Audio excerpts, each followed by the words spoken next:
വിശദമായ വാർത്തയിലേക്ക്. ISRO ചാരക്കേസ് തെറ്റെന്ന CBI ഹൈക്കോടതിയിൽ. അറസ്റ്റ് നിയമവിരുദ്ധമാണെന്നും CBI ഹൈക്കോടതിയെ അറിയിച്ചു.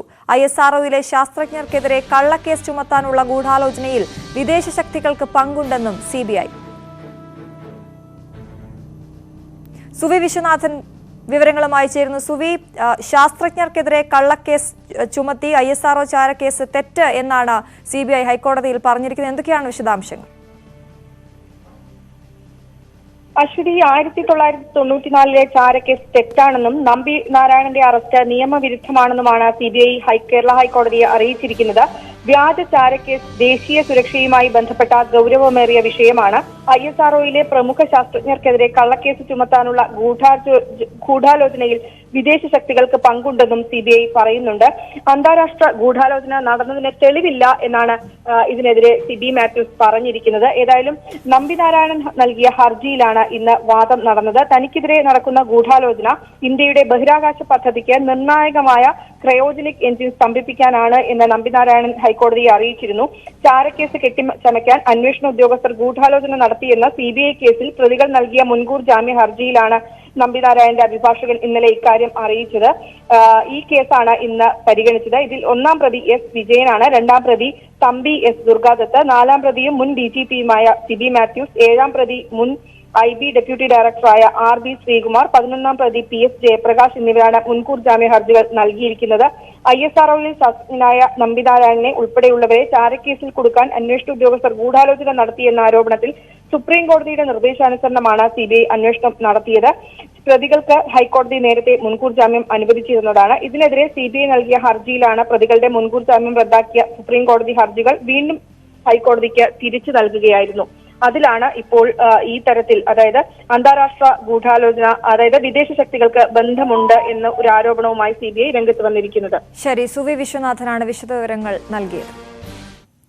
കോൺഗ്രസിലെ മുഖ്യമന്ത്രി സ്ഥാനാർത്ഥിത്വം സംബന്ധിച്ച് ചർച്ചകൾ തള്ളി നേതാക്കൾ. ശശി തരൂരിനെതിരെ പരോക്ഷ വിമർശനം ഉന്നയിച്ച രമേശ് ചെന്നിത്തല 4 വർഷം കഴിഞ്ഞ് ആരെന്താകുമെന്ന് ഇപ്പോൾ പറയേണ്ടതില്ലെന്ന് പ്രതികരിച്ചു. ആരെങ്കിലും കോട്ട് തയ്ച്ചു വെച്ചിട്ടുണ്ടെങ്കിൽ അതങ്ങ് ഊരിവെക്കണമെന്നും ചെന്നിത്തല പറഞ്ഞു. നമ്മൾ ഒറ്റക്കെട്ടായി മുന്നോട്ട് പോകണം, അതിനാണ് പ്രാധാന്യം കൊടുക്കേണ്ടത്. 4 വർഷം കഴിഞ്ഞ് ഞാൻ ഇന്നതാകുമെന്ന് ഇപ്പോൾ ആരും പറയേണ്ട ആവശ്യമില്ല. കാരണം 4 വർഷം കഴിഞ്ഞ് കേരളത്തിലും ഇന്ത്യയിലും എന്താ സംഭവിക്കുന്നതെന്ന് ഇപ്പോഴിവിടെ പറയേണ്ട ഒരു കാര്യവുമില്ല. അതുകൊണ്ട് ആര് കോട്ട് തയ്പ്പ് വെച്ചിട്ടുണ്ടെങ്കിൽ തൽക്കാലം ആ കോട്ടുകളൊക്കെ നൂരിവെച്ച് ഈ പാർലമെന്റ് തെരഞ്ഞെടുപ്പിൽ ഒന്ന് വിജയിപ്പിക്കാൻ വേണ്ടി എല്ലാവരും രംഗത്തിറങ്ങണമെന്നുള്ള അഭ്യർത്ഥനയാണ് എനിക്കുള്ളത്. നേതാക്കൾ കാര്യങ്ങൾ പരസ്യമായി പറയുന്നത് അവസാനിപ്പിക്കണമെന്ന് AICC general secretary KC Venugopal ആവശ്യപ്പെട്ടു. പാർട്ടിക്കുള്ളിൽ ചർച്ചയ്ക്ക് അവസരമുള്ള പാർട്ടിയാണ് കോൺഗ്രസ് എന്നും KC വേണുഗോപാൽ പറഞ്ഞു. സാധാരണ രാഷ്ട്രീയ കാര്യങ്ങൾ ഞാൻ ഈ പാർട്ടിക്കകത്തുള്ള എന്തെങ്കിലും കാര്യം ഞാൻ പൊതുയോഗത്തിൽ പറയാറില്ല, മീറ്റിംഗുകളിൽ പറയാറില്ല. ഒരു മാസത്തിൽ 3 യോഗം നടന്നു. എന്ത് പറയാനുണ്ടെങ്കിലും അവിടെ ചർച്ച ചെയ്യുക, അതിനകത്ത് ചർച്ച ചെയ്യുക. ചർച്ചയ്ക്ക് സ്വാതന്ത്ര്യമുള്ള ഏറ്റവും കൂടുതൽ ജനാധിപത്യത്തിൽ നമ്മുടെ പാർട്ടി അല്ലെങ്കിൽ വേറെ ഏത് പാർട്ടിയുള്ളത്. അപ്പൊ നമ്മൾ എടുക്കേണ്ട ഒരു കാര്യം, കരുണാകരന്റെ ഈ വലിയ സ്മരണ ഉയർത്തുന്ന ഈ കെട്ടിടം പടുത്തുയർന്നതോടൊപ്പം കേരളത്തിലെ കോൺഗ്രസുകാരന്റെ മനസ്സിലുള്ള സ്വപ്നത്തിന്റെ ഗോപുരം അത് തച്ചുടക്കാതെ നോക്കേണ്ട ഉത്തരവാദിത്വം എനിക്കും നിങ്ങളുമായ കോൺഗ്രസുകാർക്കുണ്ട് എന്നുള്ള കാര്യം വിനയപൂർവ്വം ഓർമ്മിപ്പിക്കുകയാണ്. സ്ഥാനാർത്ഥിത്വം തീരുമാനിക്കേണ്ടത് ഹൈക്കമാൻഡാണെന്ന് K. മുരളീധരൻ പ്രതികരിച്ചു. അതുകൊണ്ട് പാർലമെന്റിലെ സ്ഥാനാർത്ഥികളായിട്ട് ആര് വരട്ടെ, ഇപ്പോൾ അതിനെക്കുറിച്ച് ഹൈക്കമാൻഡാണ് തീരുമാനിക്കുന്നത്.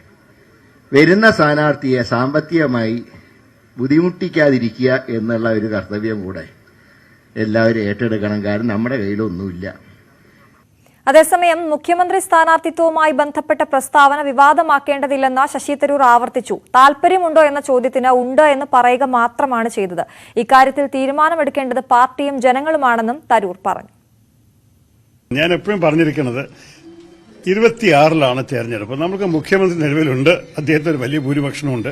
അപ്പൊ 26-ന് മുമ്പ് ഇതിനെക്കുറിച്ച് സംസാരിക്കാൻ ആവശ്യമില്ല. ഇപ്പൊ നിങ്ങൾ മുഖ്യമന്ത്രിയാവാൻ തയ്യാറല്ലേ എന്ന് ചോദിച്ചപ്പോൾ ഞാൻ എങ്ങനെ തയ്യാറല്ല? അപ്പോൾ ഏത് ഉത്തരവാദിത്വം പാർട്ടി നൽകിയാലും ആ ഉത്തരവാദിത്തം ഞാൻ പൂർത്തിയാക്കാൻ ശ്രമിക്കും. അതാണ് അതിനേക്കാൾ കൂടുതൽ പറഞ്ഞിട്ടില്ലേ. ആരാണ് സ്വയം ഒരു പ്രഖ്യാപനം ഉണ്ടായിട്ടില്ല ഞാനിപ്പോ. അത്തരം സംശയങ്ങൾ എന്തുകൊണ്ട് വരുന്നു എന്നതാണ് ചോദിക്കുന്നത്. അത് പാർട്ടിയാണ് തീരുമാനിക്കേണ്ടത്. കോൺഗ്രസ് പാർട്ടി കോൺഗ്രസിന്റെ ഓരോരോ വിഷയത്തെ ഡീൽ ചെയ്യുന്ന ഒരു സംശയമില്ല, പേടിക്കണ്ട.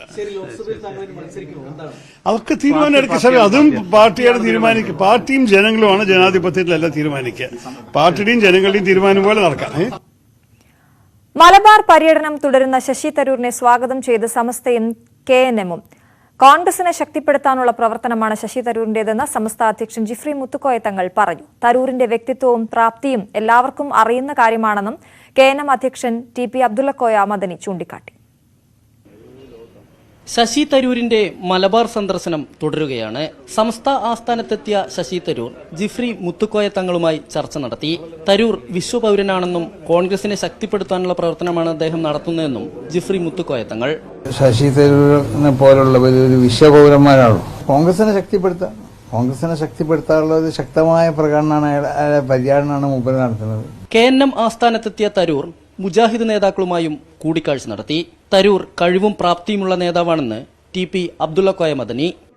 പരസ്പരം സ്നേഹം കൈമാറി എന്നതിൽ കവിഞ്ഞ് മറ്റൊരു പ്രത്യേകതയും ആ സന്ദർശനത്തിനുണ്ടായിരുന്നില്ല.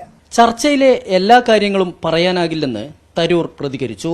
ചില കാര്യങ്ങൾ ഞങ്ങൾ ഇടയിൽ സംസാരിച്ചു, ചിലത് നിങ്ങളുടെ മുമ്പിൽ പറയുന്നു. പക്ഷേ എല്ലാ വിധത്തിലും നന്നായി നടന്നൊരു മീറ്റിംഗ് ആണ് മാത്രമേ പറയൂ. MK രാഘവൻ MP-ക്കൊപ്പമാണ് തരൂരിന്റെ മലബാർ പര്യടനം.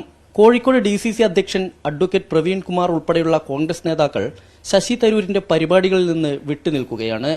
ന്യൂസ് 18 കോഴിക്കോട്. ആലപ്പുഴ CPM-ലെ പ്രശ്നങ്ങൾ പരിശോധിക്കുമെന്ന് CPM സംസ്ഥാന സെക്രട്ടറി MV ഗോവിന്ദൻ. ആലപ്പുഴയല്ല, എവിടെയായാലും സംഘടനാപരമായി പരിശോധിക്കേണ്ടത് പരിശോധിക്കും. പ്രശ്നങ്ങൾ പരിഹരിച്ച് മുന്നോട്ടു പോകും. ജനങ്ങൾക്ക് അന്യമായ ഒന്നും പാർട്ടി അംഗീകരിക്കില്ല. തെറ്റായ ഒരു പ്രവണതയ്ക്കും പാർട്ടി കൂട്ടുനിൽക്കില്ലെന്നും MV ഗോവിന്ദൻ പറഞ്ഞു. ആലപ്പുഴ ജില്ലയിലായാലും ഏത് ജില്ലയിലായാലും പാർട്ടി സംഘടനാപരമായി പരിശോധിക്കേണ്ടതെല്ലാം കൃത്യമായിട്ട് പരിശോധിച്ച് പോകുന്ന നില സ്വീകരിക്കും. അതിൽ ഏത് ജില്ലക്കും ഒഴിവില്ല, എല്ലാ ജില്ലക്കും ബാധകമാണ്. അങ്ങനെ പ്രത്യേക സാഹചര്യങ്ങൾ ചില പ്രശ്നങ്ങൾ ഉണ്ടാകുന്നുണ്ട്. ആ പ്രശ്നങ്ങളെ കൃത്യമായിട്ട് കണ്ട് പരിശോധിച്ച് പോകുക എന്നുള്ളത് തന്നെയാണ് പറഞ്ഞത്. അതുകൊണ്ട് നിങ്ങൾ ഉത്കണ്ഠപ്പെടുകയൊന്നും വേണ്ട, ആശങ്കപ്പെടുകയൊന്നും വേണ്ട. കൃത്യമായിട്ട് നിലപാട് സ്വീകരിച്ച് പാർട്ടി മുന്നോട്ടേക്ക് പോകും. എന്ത് പരാതി? ഒരു പരാതിയും വന്നില്ല, ഇവിടെ ഒരു പരാതിയും വന്നില്ല. അതാ ഞാൻ പറഞ്ഞത്, സംഘടനാപരമായിട്ടുള്ള ഇടപെടൽ സ്വാഭാവികമാണ് പാർട്ടി സംഘടനക്കകത്ത്. അതിന് ഇടപെട്ടിട്ടുണ്ടോ എന്ന് ചോദിക്കേണ്ട കാര്യമാണ്. പഞ്ചസാരക്ക് മധുരം ഉണ്ടോ എന്ന് ചോദിച്ചാൽ വല്ല കാര്യമുണ്ടോ? പഞ്ചസാരയുടെ സഹജ സ്വഭാവമാണ് മധുരം. അതുപോലെ അവിടെ നിന്ന് ഞങ്ങൾ ഇടപെട്ടിട്ടുണ്ടോ? കമ്മ്യൂണിസ്റ്റ് പാർട്ടി എന്ന് പറഞ്ഞാൽ അങ്ങനെയല്ലേ. ഞങ്ങൾ താഴെ തലം വരെ ഇടപെടും. താഴെ തലം മുതൽ മേലെ തലം വരെ സഹാക്കളും പരസ്പരം ബന്ധപ്പെട്ടുകൊണ്ടാണ് കാര്യങ്ങളും തീരുമാനങ്ങളും എടുത്തു പോകുക. അതിനെ സംശയമൊന്നുമില്ല. അങ്ങനത്തെ അവസ്ഥയൊന്നുമില്ല. എല്ലാം ശരിയായ രീതിയിലാണ് കൈകാര്യം ചെയ്യുന്നത്. ജാഗ്രത തന്നെയാണ് ഏറ്റവും പ്രധാനപ്പെട്ട. ജാഗ്രതയാണ് സസ്പെൻഡ്. ഒരു പാർട്ടി മെമ്പറെ സസ്പെൻഡ് ചെയ്യുക എന്ന് പറയുന്നത് ജാഗ്രതയായ നിലപാടാണ്. അന്വേഷണം നടത്തി കഴിഞ്ഞാൽ പിന്നെയാണ് അതിന് മേലെ വേറെ നടപടി വേണമെന്ന് തീരുമാനിക്കുക. അല്ല, കുറ്റക്കാരനല്ലെന്നല്ല പറഞ്ഞത്. നടപടി എന്ന് പറയുന്നത് ഒരു പ്രത്യേക പശ്ചാത്തലത്തിലാണല്ലോ എടുക്കുന്നത്. ആ എടുത്ത നടപടി സസ്പെൻഷനാണ്. സസ്പെൻഷൻ അങ്ങനെ അന്വേഷണ വിധേയമായിട്ടാണ്. അപ്പോൾ അന്വേഷണം നടത്തി ശരിയായ രീതിയിൽ ഒരു നിഗമനത്തിൽ എത്തുമ്പോഴാണ് ഒരാൾ കുറ്റക്കാരനാണോ അല്ലയോ എന്ന് പറയാൻ സാധിക്കും, ഉറപ്പിച്ച് പറയാൻ പറ്റും. ഇപ്പോൾ പ്രാഥമികമായ കാര്യങ്ങൾ പരിശോധിച്ചുകൊണ്ട് നടപടിക്ക് വിധേയപ്പെടുത്തിയിരിക്കുന്നു. ഇനി ആവശ്യമായ നിലപാട് പാർട്ടി സ്വീകരിക്കുകയാണ്. ഒരു കേസ് ഇനിയിപ്പോൾ അവിടെ ഒരു കേസ് ഇവിടെ ഒരു കേസ് എന്ന് പറയേണ്ടില്ല. പാർട്ടിയുടെ മുമ്പിൽ വരുന്ന ഏത് കേസും കൃത്യമായ നടപടിയെടുത്ത് ശരിയായ നിലപാട് സ്വീകരിക്കുകയും. അതുകൊണ്ട് ഇന്ന സ്ഥലത്ത് ഇന്ന ബ്രാഞ്ച്, ഇപ്പോൾ ആയിരക്കണക്കിന് ബ്രാഞ്ച് ഉണ്ട് കേരളത്തിൽ. ആ ഓരോ ബ്രാഞ്ചിനെ പറ്റി നമുക്ക് പറയാൻ പറ്റില്ല. പൊതുവായ നിലപാടതാണ്. തിരുത്തി പോകുന്നുണ്ട്. അവരെന്നെ തിരുത്തിയത്. നമ്മളിവിടെ സംസ്ഥാന അങ്ങനെ അല്ലെങ്കിൽ പിന്നെ സംസ്ഥാന കമ്മിറ്റി നടപടി എടുക്കേണ്ടി വരില്ലേ? സംസ്ഥാന കമ്മിറ്റി നടപടി എടുത്തില്ലല്ലോ. ഏരിയ കമ്മിറ്റി നടപടി എടുത്തില്ല. ജില്ലാ കമ്മിറ്റി പോലുള്ള നടപടി എടുത്തത് അത് ശരിയായ രീതിയിൽ കൈകാര്യം ചെയ്തിട്ടുണ്ട്. അതിന്റെ പച്ചമലയാളം പാർട്ടിയുടെ നിലപാട് എന്ന് പറയുന്നത് സംസ്ഥാന കമ്മിറ്റി ഇടപെടും, അതുപോലെ തന്നെ ജില്ലാ സെക്രട്ടേറിയറ്റ് ഇടപെടും, ജില്ലാ കമ്മിറ്റി ഇടപെടും, ഏരിയ കമ്മിറ്റി ഇടപെടും, ഏരിയ കമ്മിറ്റിന്റെ താഴെ ലോക്കൽ കമ്മിറ്റി ഇടപെടും, എല്ലാം ഇടപെടും. ഇതൊന്നും വെള്ളം കടക്കാതെ അറിയൊന്നുമല്ല. എല്ലാം പരസ്പരം ബന്ധപ്പെട്ടുകൊണ്ടുള്ള കീഴ്മേൽ ബന്ധമുള്ള പാർട്ടി സംഘടനാ രൂപമാണ്. വാർത്തയുടെ വിശദാംശങ്ങളുമായി വി അരുണാണ് തിരുവനന്തപുരത്ത് നിന്നും ചേരുന്നത്. അരുൺ, ലഹരിക്കടത്ത് കേസിലെ പ്രതികളെ അടക്കം പാർട്ടി സംരക്ഷിക്കുന്നുവെന്ന വലിയ ആരോപണങ്ങളൊക്കെ നിറഞ്ഞു നിൽക്കുന്ന ഈ സമയത്താണ് പാർട്ടി സെക്രട്ടറിയുടെ വിശദീകരണം ഉണ്ടായത്. എന്തൊക്കെ കാര്യങ്ങളാണ് അദ്ദേഹം പറഞ്ഞത്? ശക്തമായ നടപടി ഉണ്ടാകുമെന്ന മുന്നറിയിപ്പാണ് എം.വി. ഗോവിന്ദൻ നൽകുന്നത്. കാരണം നേരത്തെ പലതവണ അദ്ദേഹം പറഞ്ഞതുപോലെ തന്നെ ഇത്തരം കാര്യങ്ങൾ ജനങ്ങൾക്ക് തെറ്റെന്ന് തോന്നുന്ന, ജനങ്ങൾക്ക് അന്യമായ ഒന്നും പാർട്ടി അംഗീകരിക്കില്ല. തെറ്റായ ഒരു പ്രവണതയ്ക്കും പാർട്ടി കൂട്ടുനിൽക്കില്ല. പ്രശ്നങ്ങൾ ആലപ്പുഴയിൽ ഉണ്ടെങ്കിൽ, ആലപ്പുഴയിൽ മാത്രമല്ല ഏത് ജില്ലയിലുണ്ടെങ്കിൽ ഇത്തരം പ്രശ്നങ്ങൾ ഉണ്ടെങ്കിൽ അത് പരിഹരിച്ച് തന്നെ മുന്നോട്ട് പോകുമെന്നാണ് എം.വി. ഗോവിന്ദൻ പറഞ്ഞത്. ഇത്തരം കാര്യങ്ങൾ വന്നപ്പോൾ തന്നെ പാർട്ടി അത് തലങ്ങളിൽ ചർച്ച ചെയ്തിരുന്നു. ചർച്ച ചെയ്ത് നടപടിയുമായാണ് മുന്നോട്ട് പോകുന്നത്. അത്തരം നടപടികൾ തുടരും. അതുകൊണ്ട് തന്നെ ജനങ്ങൾക്ക് അന്യമായ എന്ത് ചെയ്താലും അത്തരക്കാർക്കെതിരെ പാർട്ടി ശക്തമായ നടപടിയെടുക്കുമെന്ന മുന്നറിയിപ്പാണ് എം.വി. ഗോവിന്ദൻ ഈ വാർത്താ സമ്മേളനത്തിൽ നൽകിയത്. അരുൺ, അതുപോലെ തന്നെ RSS മതനിരപേക്ഷതയെ വെല്ലുവിളിക്കുന്നു എന്ന് അദ്ദേഹം പറയുകയുണ്ടായി. അതുമായി ബന്ധപ്പെട്ട് എന്തൊക്കെ കാര്യങ്ങളാണ് പറഞ്ഞത്? കേന്ദ്ര സർക്കാരിന്റെ നയങ്ങൾക്കും RSSന്റെ നയങ്ങൾക്കുമെതിരെ ശക്തമായ ഒരു പ്രക്ഷോഭത്തിലാണ് CPM-ന്റെ തീരുമാനം. RSS നയങ്ങൾ രാജ്യത്തെ മതനിരപേക്ഷത തകർക്കുകയാണോ എന്നും എം.വി. ഗോവിന്ദൻ പറഞ്ഞു. ഇതിനെതിരെ ഈ വർഗീയ നിലപാടുകൾക്കെതിരെ ജനമുന്നേറ്റം വേണം. അതിന്റെ ഭാഗമായി ഫെബ്രുവരി 20 മുതൽ മാർച്ച് 18 വരെ എം.വി. ഗോവിന്ദൻ തന്നെ നയിക്കുന്ന ജനമുന്നേറ്റ ജാഥയുണ്ടാകും. കാസർഗോഡ് മുതൽ തിരുവനന്തപുരം വരെയുള്ള സംസ്ഥാനതല ജാഥയാണിത്. CS Sujatha, P K Biju ആണ് ഈ ജാഥയുടെ manager. CS Sujatha, M Swaraj, KT Jaleel തുടങ്ങിയവർ ഈ ജാഥയിലെ അംഗങ്ങളായിരിക്കും. വാഹന പ്രചരണ ജാഥയാണ്. ഇത്തരം ജാഥയിലൂടെ കേന്ദ്ര സർക്കാരിന്റെയും RSSന്റെയും നയങ്ങളെ തുറന്നു കാട്ടാനും അത് ഒറ്റപ്പെടുത്താനുമാണ് CPM-ന്റെ തീരുമാനമെന്നും സംസ്ഥാന സെക്രട്ടറി വ്യക്തമാക്കി. ശരി, വി അരുണാണ് വിശദമായ വിവരങ്ങൾ നൽകിയത്.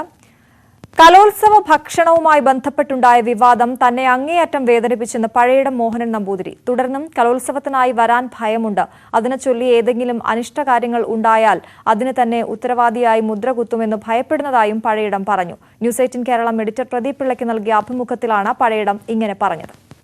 സ്വയം പ്രഖ്യാപിത ബുദ്ധിജീവികൾ അവരുടെ പ്രസ്താവനകളും അവരുടെ ഫേസ്ബുക്ക് പോസ്റ്റുകളൊക്കെ അവിടെ കൊണ്ട് തീരേണ്ട ഒരു സംഭവം ചാനൽ ചർച്ചകളിലൂടെ സജീവമാക്കി നിലനിർത്തിക്കൊണ്ട് വരികയും അപ്പോൾ അതിനെ അനുകൂലിക്കുകയും പ്രതികൂലിക്കുകയും ചെയ്യുന്ന ഒരു വിഭാഗത്തിനെ ഉണ്ടാക്കിയെടുക്കുകയും ആ സമയത്ത് തന്നെ നോൺ വെജ് ഭക്ഷണം കഴിച്ച അടുത്തടുത്ത ദിവസങ്ങളിൽ 2 പേരുടെ മരണമുണ്ടാക്കുകയും നമ്മൾ ഈ കഴിഞ്ഞ 26 വർഷമായിട്ട് അല്ലെങ്കിൽ 21 വർഷമായിട്ട് സ്കൂൾ കലോത്സവങ്ങൾക്ക് പാചകം ചെയ്യുന്നതിനിടയ്ക്ക് 16 തവണ തുടർച്ചയായിട്ട് സംസ്ഥാന സ്കൂൾ കലോത്സവത്തിന് പാചകം ചെയ്യും 2.25 കോടിയിലേറെ കുട്ടികൾക്ക് ഭക്ഷണം ചെയ്തു കൊടുക്കുകയും ചെയ്തൊരവസ്ഥയിൽ ഇതുവരെ ഒരാൾക്കൊരു വയറ്റുവേദന പോലും ഉണ്ടാകുകയില്ല എന്ന് ഞാൻ പറയുക മാത്രമല്ല എല്ലാവരും റിപ്പോർട്ട് ചെയ്യുകയും ചെയ്തൊരു സാഹചര്യത്തിൽ ഈ നോൺ വെജ് ഭക്ഷണം കഴിച്ച ചില കുട്ടികളുടെ മരണം കൂടി വന്നപ്പോഴത്തേക്കും അവിടെ ഒരു ഇതിനെ ഈ നോൺ വെജിനെ സപ്പോർട്ട് ചെയ്യുന്ന വലിയൊരു ശക്തി വലിയൊരു വിഭാഗം ആൾക്കാർ അവിടെ ഉണ്ട് എന്നറിയുന്നതും വെജിറ്റേറിയൻ ഭക്ഷണത്തിലും പ്രശ്നങ്ങൾ ഉണ്ടാകാം എന്നൊരു ധാരണ അല്ലെങ്കിൽ അങ്ങനെ ഒരു ആവശ്യം ഉണ്ടാക്കും എന്നൊക്കെ വിചാരിക്കുന്നതിൽ തെറ്റുണ്ടോ? അപ്പോൾ ഞാനിപ്പോൾ ഇങ്ങനൊരു തുറന്ന ഡിബേറ്റിലേക്ക് എത്തിയപ്പോൾ ഞാൻ ചോദിച്ചു അങ്ങനെ ഒരു സംഭവം ഉണ്ടാവുകയില്ലെന്ന് നമുക്ക് വിശ്വസിക്കാൻ പറ്റുമോ? സ്വാഭാവികമായിട്ടും. കാരണം നമ്മൾ വളരെ ക്ലീനാണ് കാര്യം. ഇപ്പോൾ 23 വർഷങ്ങളായിട്ട് ഇതുവരെ ഒന്നും റിപ്പോർട്ട് ചെയ്യപ്പെട്ടില്ല. 2.25 കോടിയിലേറെ കുട്ടികൾ ഭക്ഷണം കഴിച്ച് ഒരു പ്രശ്നം ഉണ്ടായിട്ടില്ല. ആദ്യമായിട്ട് ഹോട്ടലിൽ കയറി കഴിച്ച 2 കുട്ടികൾ കുട്ടികളെന്ന് പറഞ്ഞാൽ ഇതുമായിട്ട് ബന്ധപ്പെട്ട 2 ആൾക്കാർ മരിച്ചു. നോൺ വെജ് ഭക്ഷണം കഴിച്ചതിൻ്റെ പേരിലാണ് എന്ന് ബോധ്യമാകുക. അപ്പോൾ വെജിറ്റേറിയൻ ഭക്ഷണത്തിൻ്റെ ഒരു ക്വാളിറ്റി ഇതാണെന്ന് നമ്മൾ എസ്റ്റാബ്ലിഷ് ചെയ്യും. എൻ്റെ രീതിയാണല്ലോ, നമുക്ക് അങ്ങനെ പറഞ്ഞല്ലേ പറ്റുള്ളൂ. അപ്പോൾ അതിനെതിരെ ഒരു ത്രെട്ട് സ്വാഭാവികമായിട്ട് പ്രതീക്ഷിക്കുന്ന രീതിയിൽ അടുക്കളയ്ക്ക് ചുറ്റിനും കൃത്യമായ രീതിയിലുള്ള സെക്യൂരിറ്റി ഫോഴ്സസ് ഉണ്ടായിരുന്നു. ഞാൻ വിചാരിച്ച അല്ലെങ്കിൽ എൻ്റെ ഭയം അത് കൂടുതൽ ഉണ്ടാക്കുക. എനിക്കുണ്ടായിരുന്ന ഭയത്തിന് അടിസ്ഥാനമുണ്ടെന്ന് എനിക്ക് സ്വയം ബോധ്യപ്പെട്ട സമയങ്ങളായിരുന്നത്. ഹോട്ടലിലെ ഷവർമ ഉണ്ടാക്കുന്നയിടത്ത് പൂച്ചയും. പയ്യന്നൂരിലെ മസ്ജിദ് റെസ്റ്റോറന്റിൽ ഇന്നലെയാണ് സംഭവം. 2 പൂച്ചകളാണ് പാചകക്കാരനില്ലാതിരുന്ന സമയത്ത് ഷവർമ കഴിച്ചത്.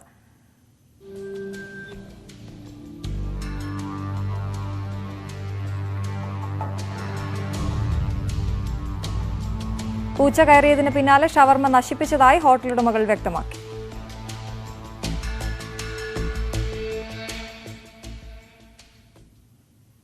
ചലച്ചിത്ര അക്കാദമിക്കെതിരായ ഗണേഷ് കുമാർ MLA-യുടെ വിമർശനത്തിന് മറുപടിയുമായി അക്കാദമി ചെയർമാൻ രഞ്ജിത്ത്. അക്കാദമിയുടെ പ്രവർത്തനങ്ങൾ എണ്ണിപ്പറഞ്ഞും അവ നേരിട്ട് മനസ്സിലാക്കാൻ ഗണേഷ് കുമാറിനെ അക്കാദമിയിലേക്ക് ക്ഷണിച്ചുമാണ് രഞ്ജിത്തിന്റെ മറുപടി. മുൻ ചെയർമാൻ കമലും ഗണേഷ് കുമാറിനെ തള്ളിപ്പറഞ്ഞു. IFFK നടത്തിപ്പും അവാർഡ് കൊടുക്കലും മാത്രമായി ചലച്ചിത്ര അക്കാദമി അധപ്പതിച്ചു എന്നായിരുന്നു ഗണേഷ് കുമാർ വിമർശിച്ചത്. അക്കാദമിയുടെ പ്രവർത്തനങ്ങൾ എണ്ണിപ്പറഞ്ഞുകൊണ്ടാണ് ഗണേഷ് കുമാറിന് രഞ്ജിത്തിന്റെ മറുപടി. നിലവിൽ നടത്തുന്ന 8 പദ്ധതികളും ഇനി നടത്താൻ പോകുന്ന 12 പദ്ധതികളും രഞ്ജിത്തിന്റെ മറുപടി കുറിപ്പിൽ വിവരിക്കുന്നു. ഗണേഷിന്റേത് പറയാൻ പാടില്ലാത്ത പരാമർശമാണെന്നും കാര്യങ്ങൾ നേരിട്ട് ബോധ്യപ്പെടാൻ അക്കാദമി ഓഫീസ് സന്ദർശിക്കാമെന്നും രഞ്ജിത്ത് വാർത്താക്കുറിപ്പിൽ പറഞ്ഞു. ഗണേഷ് കുമാറിന്റെ ആരോപണങ്ങൾ അടിസ്ഥാനരഹിതമാണെന്ന് ചലച്ചിത്ര അക്കാദമി മുൻ ചെയർമാൻ കമലും പ്രതികരിച്ചു. അല്ല, അത് വളരെ തെറ്റാണ്. അത് ഗണേഷ് കുമാർ അത് അന്വേഷിച്ചിട്ട് പറയണമായിരുന്നു. അദ്ദേഹം ഈ ചലച്ചിത്ര അക്കാദമിയുടെ മന്ത്രിയായിരുന്ന ആളാണ്. അദ്ദേഹം അത് അന്വേഷിച്ചിട്ട് പറയണമായിരുന്നു. ഇപ്പൊ ആസ്ഥാന മന്ദിരം ഉണ്ടാക്കുന്നത് മാത്രമല്ല, റിസർച്ച് സെന്റർ എന്തൊക്കെയാണ് അക്കാഡമിക് ആയിട്ടുള്ള പ്രവർത്തനങ്ങൾ ചലച്ചിത്ര അക്കാദമിയിൽ നടന്നുകൊണ്ടിരിക്കുന്നത് എന്നുള്ളത് ദയവ് ചെയ്ത് അദ്ദേഹം മനസ്സിലാക്കണമായിരുന്നു. കഴിഞ്ഞ ദിവസം നിയമസഭാ പുസ്തകോത്സവത്തിന്റെ ഭാഗമായി നടത്തിയ ചർച്ചയ്ക്കിടെയായിരുന്നു ഗണേഷ് കുമാറിന്റെ വിമർശനം. ന്യൂസ് 18 തിരുവനന്തപുരം.